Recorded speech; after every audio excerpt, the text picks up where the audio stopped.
Jim McBride writes in the Boston Globe, the Bruins are hitting their busiest 2-week stretch of their offseason as the draft is this Friday and Saturday in Vegas. Free agency opens on July 1st.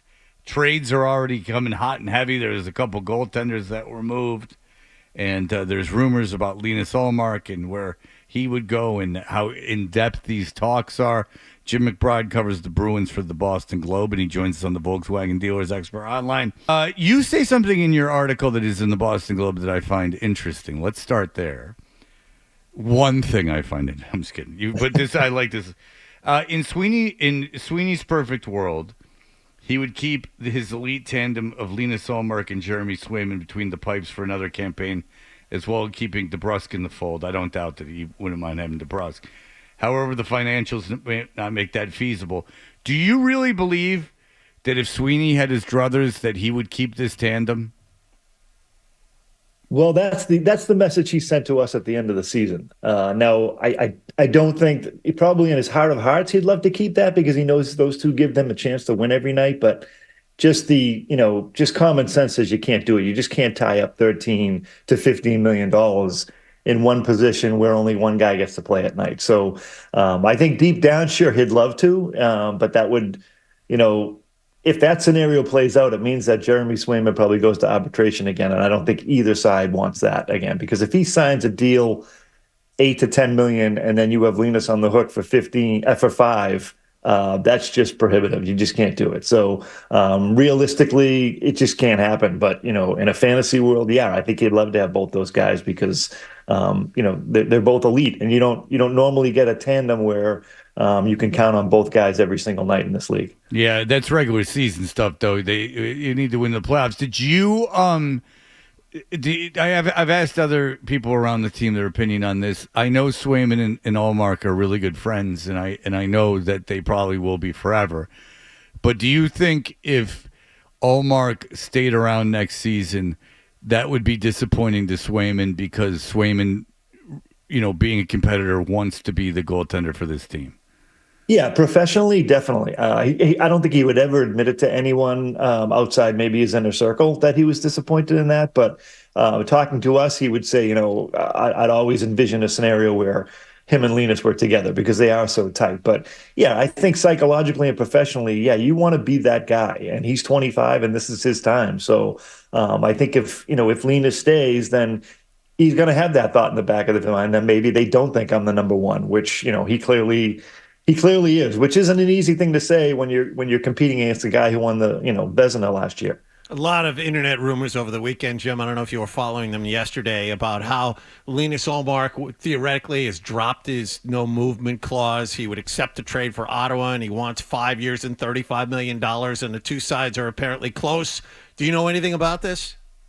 I don't. I think it makes sense. I think it was amazing how well the 6 teams on his no trade was protected last year. I mean, we tried, myself and I know other reporters tried to find out which, just a couple of the teams just to, see what the scenarios might be at the trade deadline. But that was a state secret, I'll tell you.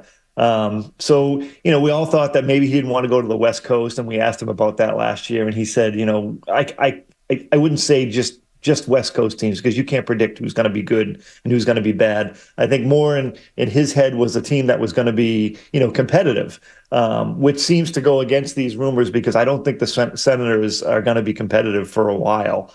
But maybe he's the guy that changes that and becomes the, kind of the face of the franchise because they've been looking for a solid goalie for a long time. If they have a plan in place where they're signing him to a 5-year, $35 million deal, I think that bodes well for the Bruins because they'll probably get more in compensation in back. If you're just sending this guy on a 1-year deal for $5 million that he has left, I don't think the compensation you're getting back is going to be great because he could walk after a year. But if there's a wink, wink, nudge, nudge deal in place, sort of like the Hampus Lindholm deal from a couple of years ago, where you're going to lock this guy up for 5 years, then maybe the Bruins get one of the Senators' 2 first-round picks, which they desperately need. They don't have another first-round pick this year like they did last year. All right, whether he signs an extension or just gets traded for the year, is that better for Linus Ullmark as a businessman regardless, than being the backup here and then ultimately not playing in the playoffs again? Is it better for him, even if he say that it doesn't work out with Ottawa and they move him just somewhere else, and I don't know what they get in return. It doesn't matter. It is because we're talking about his no trade clause. Isn't it better for him professionally to move this year, or does it not make a difference? No, absolutely. You're right. It could be because now he gets to be the number one goalie. He gets to have sort of I guess what you'd call a prove it year. Even though he really doesn't have much to prove because he's been on top of the league for a while, but it's a year where he can shine and say to the other 30 teams in the league, I'm still a number one goalie, and if I don't get this extension from Ottawa, I can get it somewhere else. So it's absolutely in his benefit to go somewhere else and be the number one guy, a guy that plays 55, 60 games a year. Is there the sense of urgency to get it done this week? Does it really matter if the Bruins can get it done this week or over the summer? I guess it doesn't really matter, but this tends to be the week where things happen. Like Taylor Hall and Foligno got traded last year during this week, during draft week. The draft week is kind of the closest thing the NHL has to a league convention, and it's kind of like the NFL Combine on a smaller scale. Like everyone's there, so talks ramp up. You don't have to worry about getting a guy on a phone. You can walk across the table to that team's draft table and start talking to guys. So things just tend to happen this week, even though it's not like a sense of urgency where there's a deadline in place, but it just makes it so much easier because everyone's in one place. Okay, let's get to DeBrusk. You talk about him. I don't doubt that they would like to keep him, but there's interest. Toronto, the star over there, Toronto Star, is saying that they're interested in him. I guess that's not a surprise. Maybe it is a little bit of a surprise because he seems kind of burned redundant. them a couple of times in the playoffs, so I think they're you can't be doing them type thing. Yeah, sure enough. But there is going to be interest, as we've known from other teams. Do you think the Bruins have a shot at keeping him? I do, but I think it's at their number. I don't think there's a lot of wiggle room. I think, that Sweeney has said that they'd like to keep Jake, that he's a homegrown guy, if you will, because he was a first-round pick. And I think they have a number in mind, and I'm not sure they're going to budge off that number. And if it's, things move pretty quickly on July 1st, on Monday, because, free agency is a whirlwind in the NHL. It's not like the NFL where things get staggered over a few days. Everything seems to happen Monday. So he's going to have to make a decision pretty quick. Is that number that the Bruins have on the table palatable, or does he think he can get somewhere else?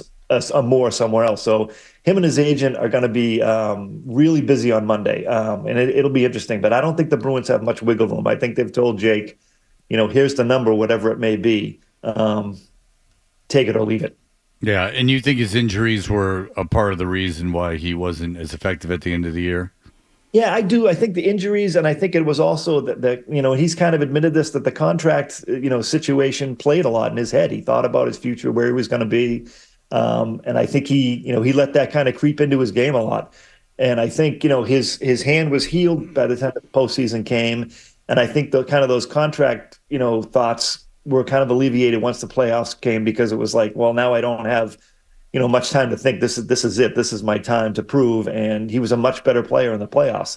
Now they'd like to see playoff Jake, over the course of the regular season, and that would make things a lot easier. He'd probably already be signed. If you like that clip, check out more videos from Toucher and Hardy here. For more Bruins analysis and opinion, hit this playlist.